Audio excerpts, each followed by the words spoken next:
बिस्मिल्लाहिर्रहमानिर्रहीम। My name is doctor Sumaiya और आज हम लोग जो टॉपिक स्टडी करने वाले हैं फंक्शनल एनाटॉमी एंड फिजियोलॉजी में, वो हमारे पास है डाइजेस्टिव सिस्टम। ठीक है, डाइजेस्टिव सिस्टम जैसा कि आप लोगों को पता ही होगा कि हमारे पास मेन सिस्टम है बॉडी का जो कि आपको एनर्जी प्रोवाइड करने में हेल्पफुल होता है। ठीक है, ये हमारा फंक्शनल एनाटॉमी है।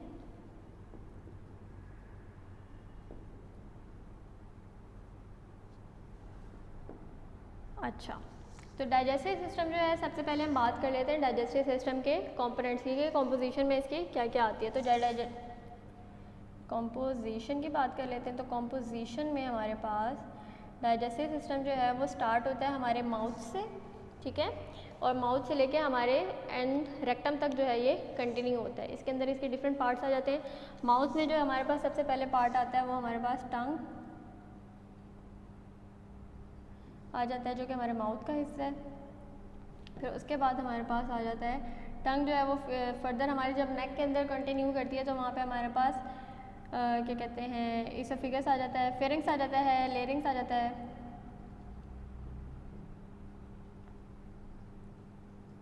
उसके बाद हमारे पास इसोफेगस आ जाता है। इसोफेगस जो है वो कंटिन्यू करते हुए हमारे पास जाता है स्टमक के अंदर। स्टमक के बाद हमारे पास स्मॉल इंटेस्टाइन आती है।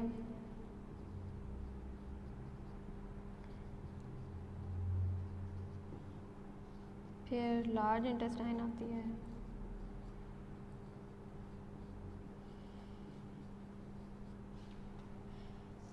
फिर हमारे पास रेक्टम आता है। अच्छा, डाइजेस्टिव सिस्टम जो है वो हमारे पास उसके एसोसिएटिव ऑर्गन्स भी होते हैं साथ में, एसोसिएटेड ऑर्गन्स, जिनके अंदर हमारे पास क्या क्या आ जाता है, liver, gall bladder and pancreas. ठीक है जी। अब आपके पास जो लीवर है, गॉल ब्लैडर है, पैंक्रियाज है, ये पैंक्रियाज भी अपनी सेक्रीशंस जो है वो डाइजेस्टिव सिस्टम के अंदर जो है वो प्रोड्यूस करने के बाद भेजता है ताकि वो आपके पास वहाँ पे डाइजेशन में हेल्प कर सके। गॉल ब्लैडर भी अपनी सेक्रीशंस को जो है वो इनके पास भेजता है ताकि वो अपनी फंक्शनिंग जो है वो प्रॉपर तरीके से परफॉर्म कर सकें। ठीक है, तो हम लोग बात करते हैं डाइजेस्टिव सिस्टम की, हम लोगों ने कॉम्पोजिशन की बात कर ली। अब हम बात करते हैं इसके फंक्शन की, कि डाइजेस्टिव सिस्टम का असल में फंक्शन क्या है। तो आप लोगों को पता है कि आप जो भी फूड लेते हैं, ठीक है, वो उसकी सिंपल फॉर्म में नहीं होता, वो हम उसकी कॉम्प्लेक्स फॉर्म में होते हैं। ठीक है, कॉम्प्लेक्स फॉर्म का मतलब होता है वो उसके मैक्रो मॉलिक्यूल्स होते हैं, माइक्रो मॉलिक्यूल्स नहीं होते। अब देखें, कोई भी चीज़ है वो जितनी ज़्यादा कॉम्प्लेक्स होगी ना, उसको डाइजेस्ट करना उतना ही ज़्यादा मुश्किल हो जाएगा। तो हम उसको उसकी सिंपलेस्ट फॉर्म के अंदर लेके आते हैं ताकि वो बॉडी के लिए एब्जॉर्बेबल हो जाए और वो बॉडी को एनर्जी जो है वो प्रोवाइड कर सके। ठीक है, इसकी सबसे कॉमन एग्जांपल जो है वो हमारे पास आ जाती है ग्लूकोज की मेटाबॉलिज्म। ठीक है, तो हम लोग क्या बात कर सकते हैं कि अगर हम फंक्शन की बात करें तो फंक्शंस में हमारे पास सबसे पहला जो मोस्ट इम्पॉर्टेंट फंक्शन इसका जो आ जाता है डाइजेस्टिव सिस्टम का, वो है मेटाबॉलिज्म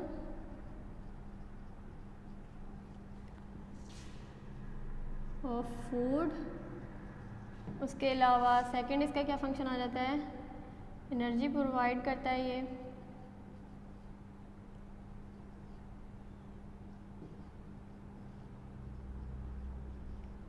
ठीक है, तीसरा इसका क्या फंक्शन आ जाता है,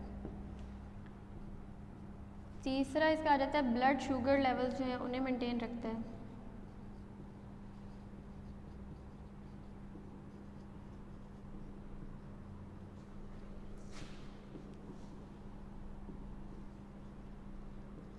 चौथा इसका फंक्शन आ जाता है इलेक्ट्रोलाइट्स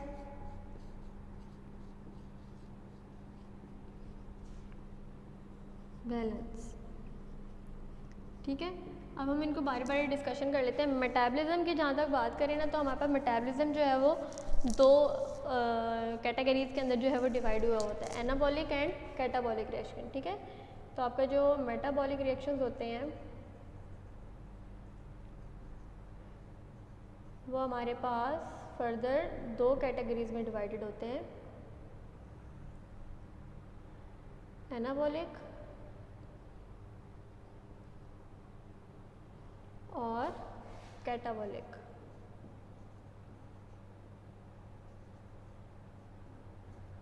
ठीक है जी। एनाबॉलिक रिएक्शंस जो हैं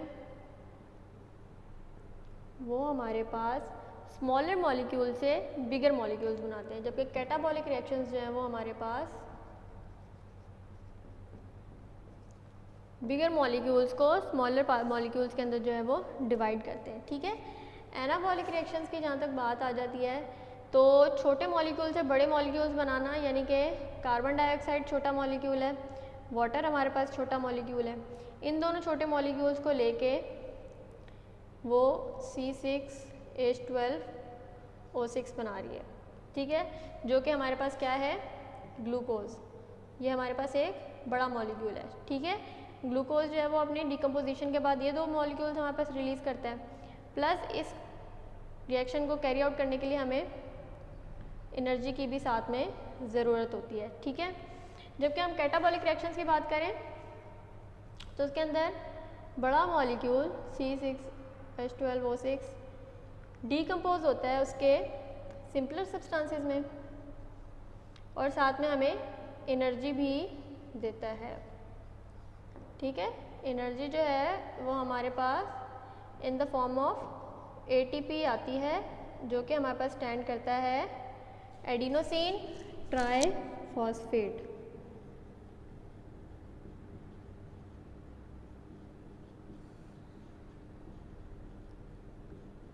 अब ये जो एडिनोसिन ट्राइफॉस्फेट है, इसके ट्राई का मतलब है 3, फॉस्फेट का मतलब है कि इसके साथ 3 फॉस्फेट के ग्रुप अटैच हैं। तो अगर मैं इसका एक स्ट्रक्चर वाइज बनाना चाहूँ तो मैं ये कह सकती हूँ कि ये हमारे पास ATP का एक मॉलिक्यूल है और इसके साथ ये 3 फॉस्फेट ग्रुप जो है वो अटैच हुए हैं। ठीक है, तो ट्राइफॉस्फेट, एडिनोसिन ट्राइफॉस्फेट, एक हमें एनर्जी का पैकेट फॉस्फेट का मिल गया, पीछे हमारे पास 2 रह गए एडिनोसिन डाइफॉस्फेट, 2 निकल गए तो 1 रह गया, तो एडिनोसिन मोनोफॉस्फेट। तो यहाँ से यहाँ तक हमारे पास मोनो की कैटेगरी है, यहाँ से यहाँ तक हमारे पास डाई की कैटेगरी है और यहाँ से यहाँ तक हमारे पास ट्राई की कैटेगरी है। ठीक है,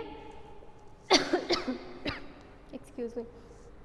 अच्छा, तो ये हमारे पास जो है वो मेटाबॉलिक रिएक्शंस होते हैं, जिसके अंदर एनाबॉलिक रिएक्शन आ जाता है, कैटाबॉलिक रिएक्शन आ जाता है, जो कि हमारे पास फूड के लिए यूज़ होते हैं। ठीक है, फूड में आप लोग बहुत सी चीज़ें लेते हैं, पानी लेते हैं, पानी क्या है, वाटर है, वो वाटर जो है वो फिर आपके बॉडी के अंदर यूज़ होता है दूसरे मॉलिक्यूल्स के साथ कंबाइन करके एनाबॉलिक रिएक्शंस बनाता है, कॉम्प्लेक्स स्ट्रक्चर्स बना लेता है, जो कि आपके मसल्स के अंदर एज अ रेजर्वॉयर जो है वो सेव हो जाते हैं, स्टोर हो जाते हैं जब आपको एनर्जी की ज़रूरत नहीं होती।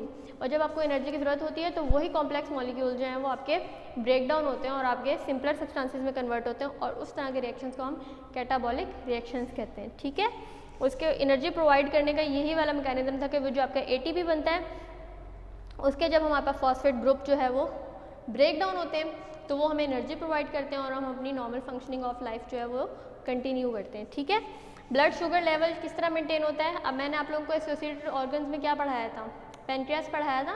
पेनक्रियास हमारे पास जो है वो 2 तरह के हार्मोन्स जो है वो रिलीज़ करता है। कौन कौन से हार्मोन्स होते हैं पेनक्रियास के,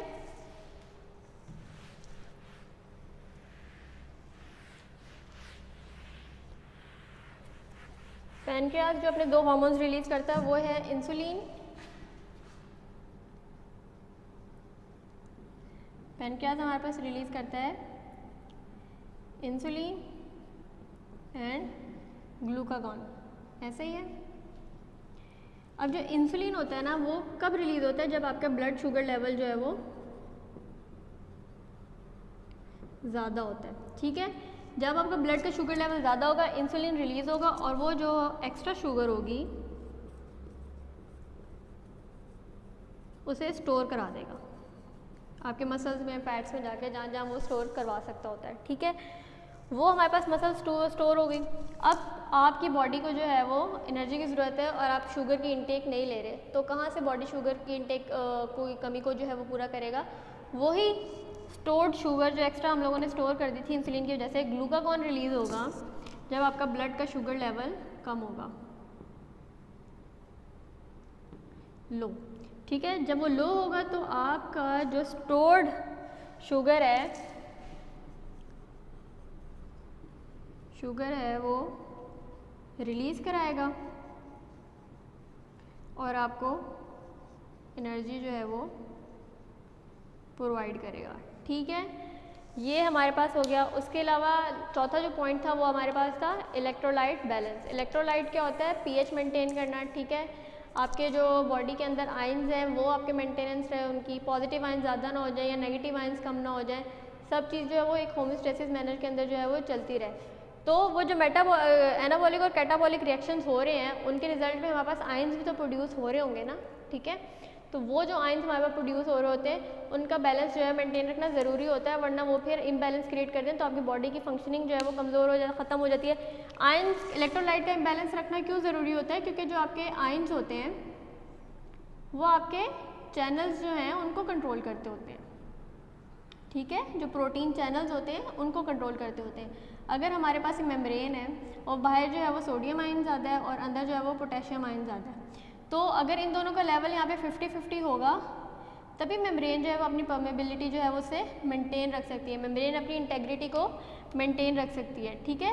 लेकिन इनमें से कोई भी अगर यहाँ पे जो है वो 50 की जगह जो है वो 60 हो जाती है तो इसका मतलब है यहाँ पे जो है वो 40 हो जाएगा, क्योंकि हम लोगों ने इंटेग्रिटी को जो है वो मेंटेन रखना है, ठीक है। तो अगर यहाँ पे 60 हो जाते हैं, यहाँ पे 40 हो जाते हैं, तो यहाँ के जो पोटेशियम आयंस होंगे वो एंटर होके यहाँ वाले पोटेशियम आयंस को भी इसके बराबर करने की कोशिश करेंगे, सो दैट इम्बैलेंस जो है वो क्रिएट ना हो, ठीक है।